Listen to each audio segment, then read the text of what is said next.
Third phase of moon. Welcome back to Third Phase of Moon. My name is Blake Cousins, and we're excited tonight about our radio show tonight, live on Blog Talk Radio. We're going to be speaking with international acclaimed skeptic Robert Sheaffer. We at Third Phase of Moon, we want to hear all sides of the stories. Believers, debunkers.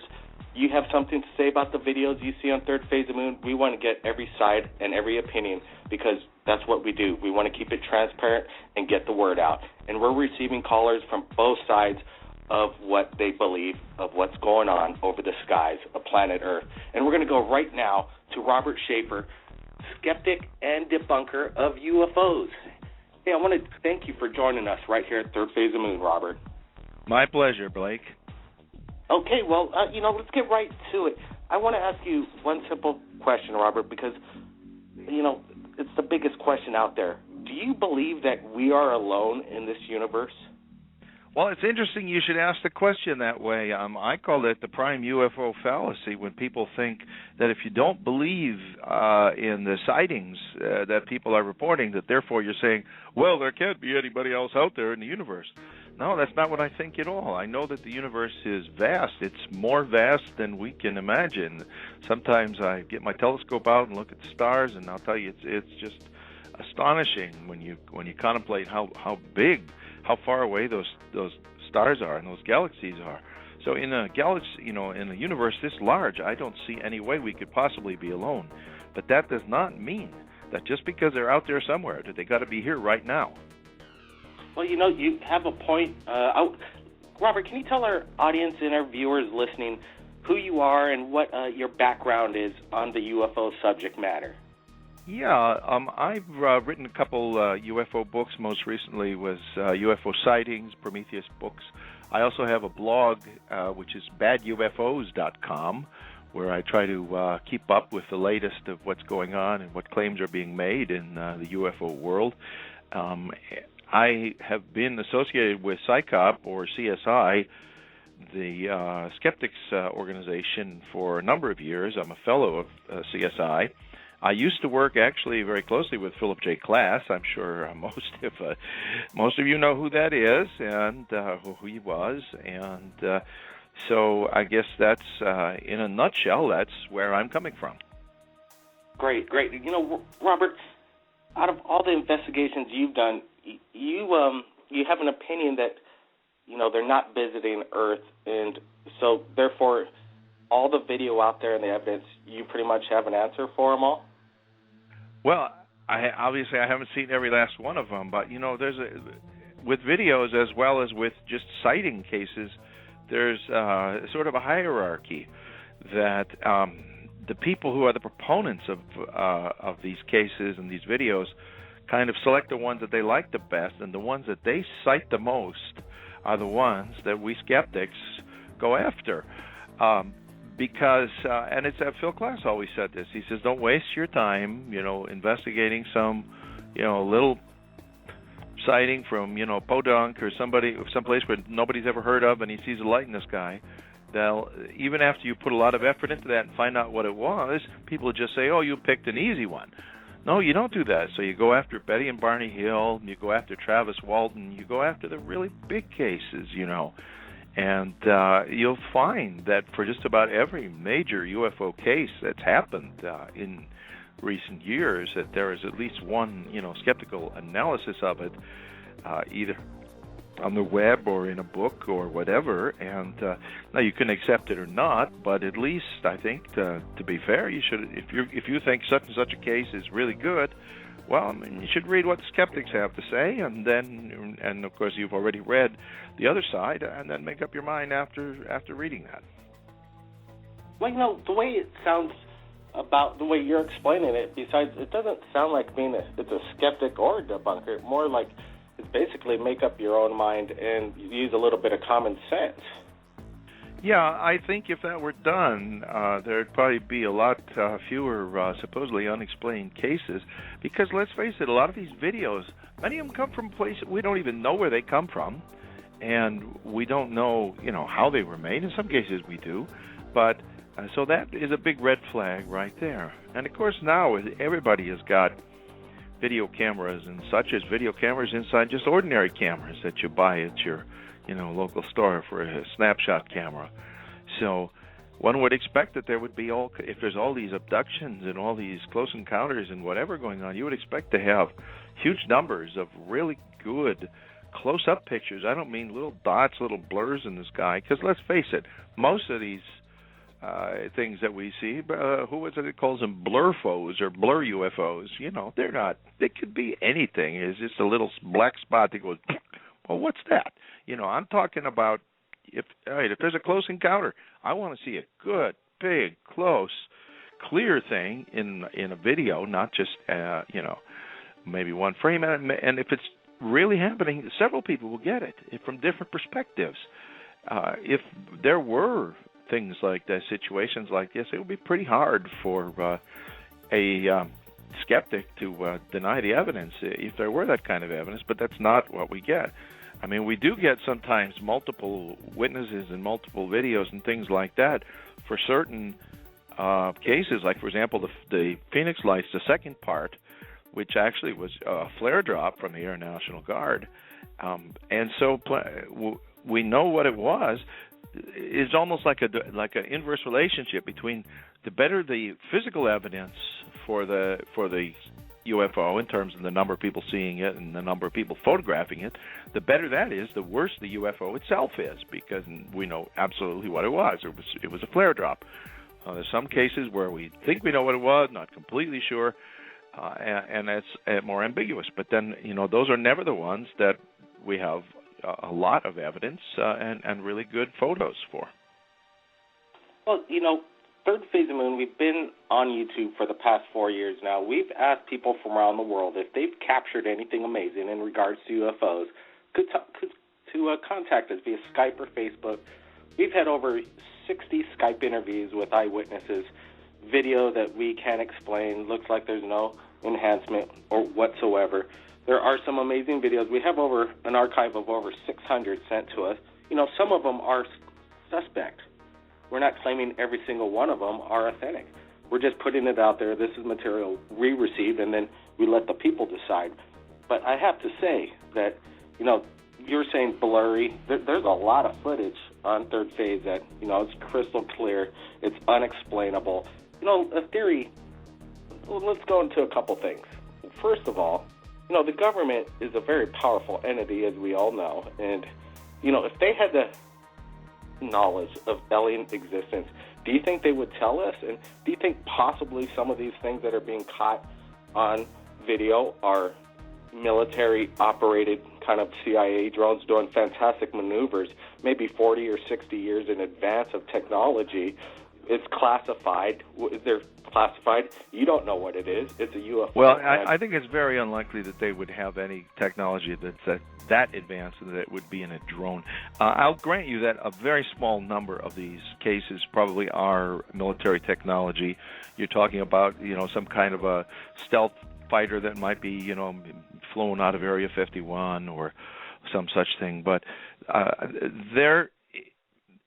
physics and so on places limits on what you can do, and in order to do these crazy, or seemingly crazy maneuvers, there would have to be some very fundamental changes in our understanding of physics, and that hasn't happened.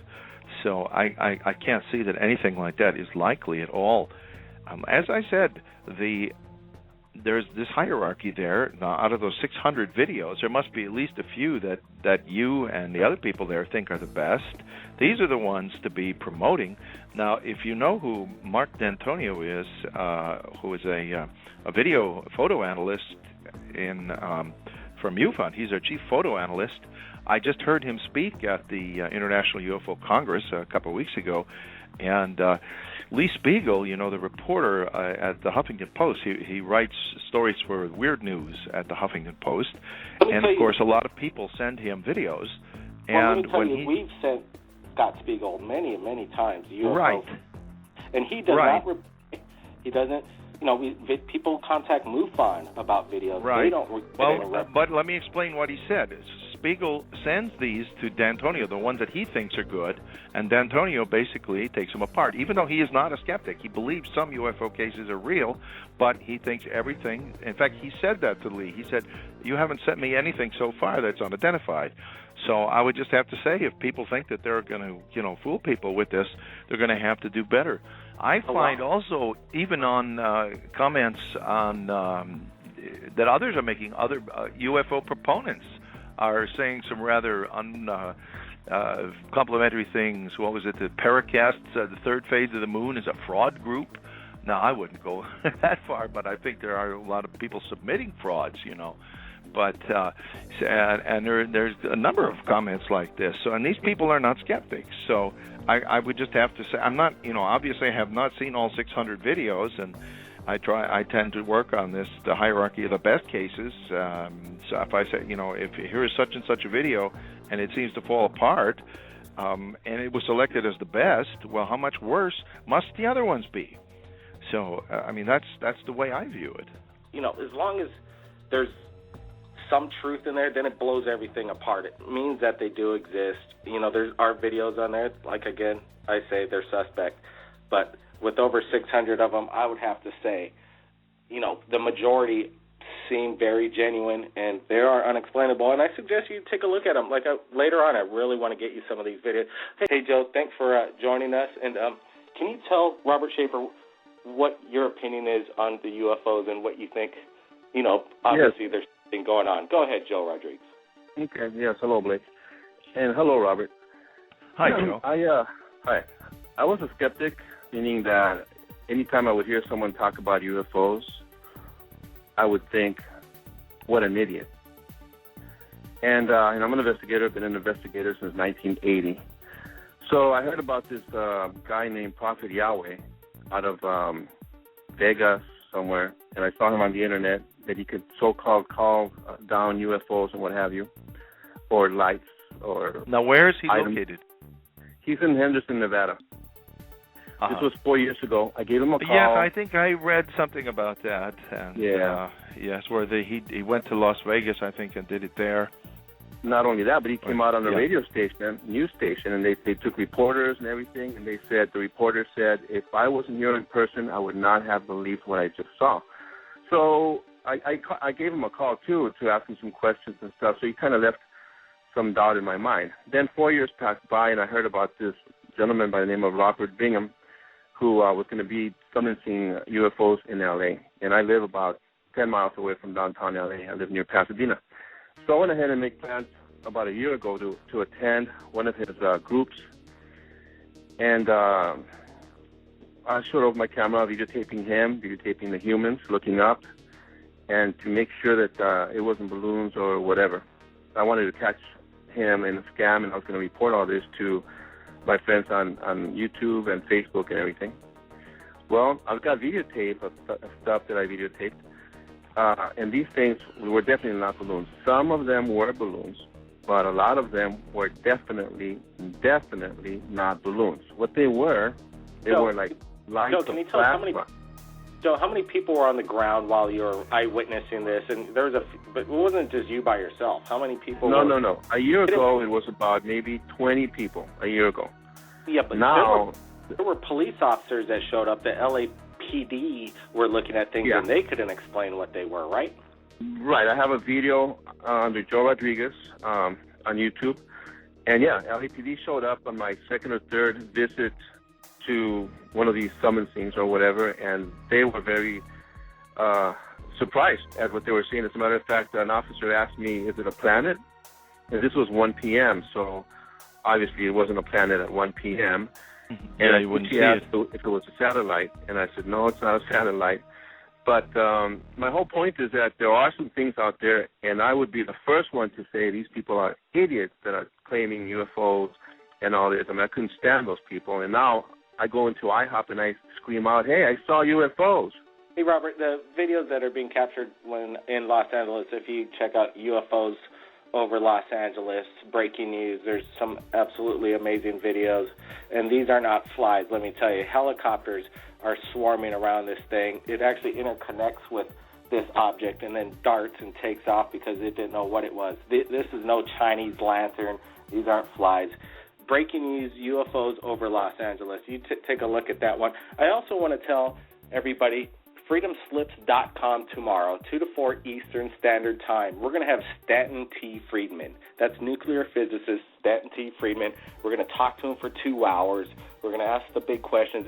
And this guy is, in my opinion, one of the top ufologists in the world, and he is not a dummy, and he knows, I think, what he's talking about. What would you have to say to Stanton T. Friedman, Robert, about him believing in real flying saucers? Oh, I've talked to Stanton many times. Actually, if you look at my blog, which is badufos.com, there's a search bar up in the corner, and you just type in Friedman, and you'll see he and I have been battling heads. Actually, I've known him for many years. As you know, Phil Klass also had sort of an ongoing battles with Friedman. He's been promoting this thing, the fish map, that's supposed to prove that Betty Hill was abducted by real extraterrestrials, and she saw an extraterrestrial map. And I've been attacking that thing for a while, and now with some of the more recent discoveries coming in on satellites and everything in terms of the astronomy underlying the so-called fish map, it doesn't hold up. The details are there on bad UFOs. Also, there's, he's claiming all kinds of things about how extraterrestrial travel would be possible at 99% of the speed of light and so on. And then I quote papers that show the absurd things that you'd have to do to try to get up to that speed. And what he says about physics is for most part is right, but it doesn't apply in the way that he's claiming it applies. But the guy's a nuclear physicist. I think he would have more of a platform to stand on talking about propulsion and getting to the speed of light or getting close to it. Nuclear airplanes this guy worked on. I think he, I would take his word for it over, I don't know your clarification in... Papers I'm quoting is from physicists, from PhD physicists, including Edward Purcell, who won the Nobel Prize for Physics in 1952. So, we're talking about people of even, more education and experience than him. Those nuclear airplanes were an interesting diversion, but they were much too heavy to be practical and really not safe enough to fly because an aircraft accident, just a crash of some kind, an accidental crash could, drop a nuclear reactor in the middle of a city, and it's not something that's a good idea to do. Known to do pretty hairy, scary experiments, and I wouldn't doubt that they possibly do have. They launched Curiosity up to Mars, and it's a nuclear-powered rover there, apparently. And but that's a very small thing. It's not a big. It's just a small little power plant. It just powers that thing that's like, the size of a. What is the size? Like a little ATV, a little all-terrain vehicle or something like that, which is is enough. But I'm talking about if you're going to power an airplane or a nuclear rocket to try to take off and fly around, sooner or later you're going to have a really bad accident there. Well, it's a much bigger thing. I'm not one to take the word of the government every single time, and I believe that it's a possibility that they're hiding, technology, obviously for security reasons and to benefit themselves. Do you think there's a possible theory or it could be possible that technology could get so far in advance that we master some kind of time travel, and maybe some of the things people are seeing now are time travelers from the future? Is that theory possible in your brain, or? I don't think it makes much sense because, like I said, the physics would breakthrough. If you're going to have breakthroughs in technology, fundamental breakthroughs, not just small improvements, but fundamental breakthroughs in technology have to be preceded by fundamental breakthroughs in physics. And if those breakthroughs in physics had been occurring, we would certainly know about it. Physicists are not going to keep their mouth shut if they, make some discovery that's going to win them the Nobel Prize. They're not going to keep quiet about it. Over 100,000 people working on it, and nobody knew what was going on. The government knows how to keep secret. What you mean about the Manhattan Project? Yes. Yeah, well, and of course that's World War II. You've got a major war going on. Everybody knew that some sort of weapon was being built, but nobody knew what it was. Have you ever heard of the singularity effect that may happen in the next 19, 20 years? Well, it's interesting speculation, but...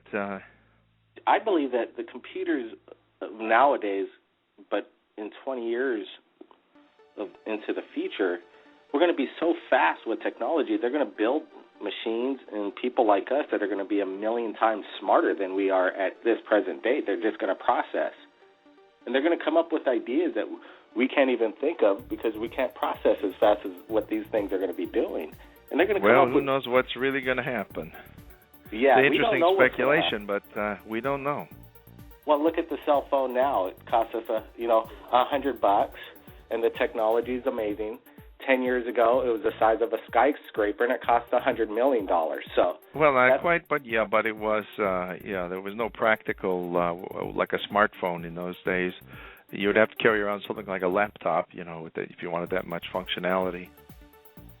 Well, things are getting faster, getting smaller, and it's Moore's law that every 18 months the density of the circuits approximately doubles. And obviously that can't go on forever, or you're going to have infinite, computation. But because you have fundamental limits, that at some point, that just because of quantum effects and things, you're not going to be able to get smaller and smaller. But there's still a ways to go yet. So who knows where we'll end up with computers?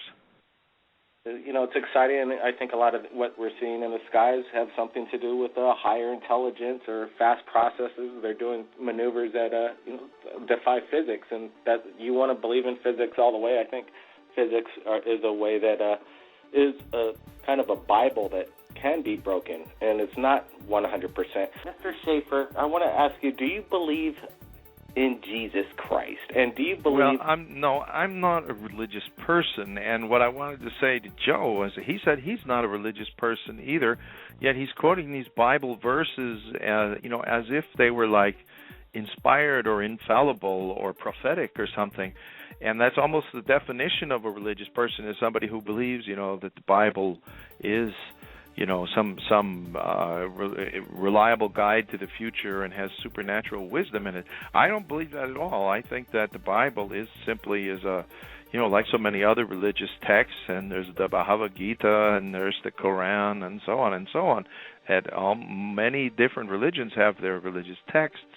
They tell the views and the beliefs of that culture as they stood at the time that those books were written.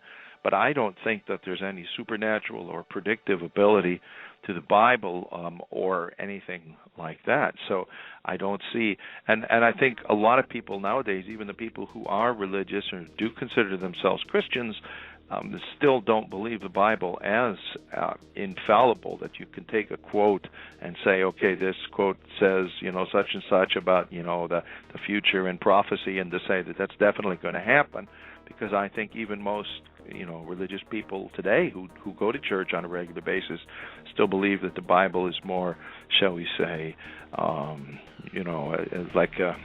what would you say, analogies and parables rather than actual literal truth. Right, Robert, I agree with you. I agree. Unfortunately, I do agree with you. And that's exactly what the problem is.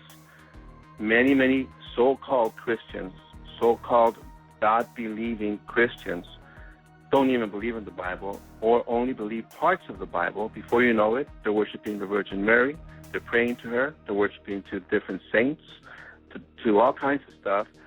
And that's why there's many religions out there, because nobody knows what to believe in. I am grounded in the scriptures. I used to be an atheist. I looked into it carefully to find out what the hell it was all about. And in my attempt to debunk it, I started learning and learning and learning. I need to ask you, Robert, what do you believe in? Well, as I say, I'm not a religious person. I really don't believe in any revealed religion or supernatural things. I guess I would say I am a humanist, because I believe that the most important, as far as ethics and morality, the most important part of ethics and morality are what happens to human beings. That an action is wrong if it hurts people, and it's good if it tends to benefit people, rather than say it's good if it agrees with a certain book and it's bad if the book tells you not to do it. I don't see things that way. I think that the scientific evidence is overwhelming for Darwinian evolution, and that we are obviously related to all the animals of the earth, especially closely related to the great apes, to the chimpanzees and gorillas and things. It's obvious we had a common ancestor going back millions of years. And we map out the DNA of all these different animals, and it's very obvious, how the relatedness goes, the family tree goes. So no, I don't think there is a creator, and if there was a creator, he should have been more unambiguous about giving us messages, because the people in India have one book, and the people in the Middle East have another book, and the people in Europe have a different book, and it's not.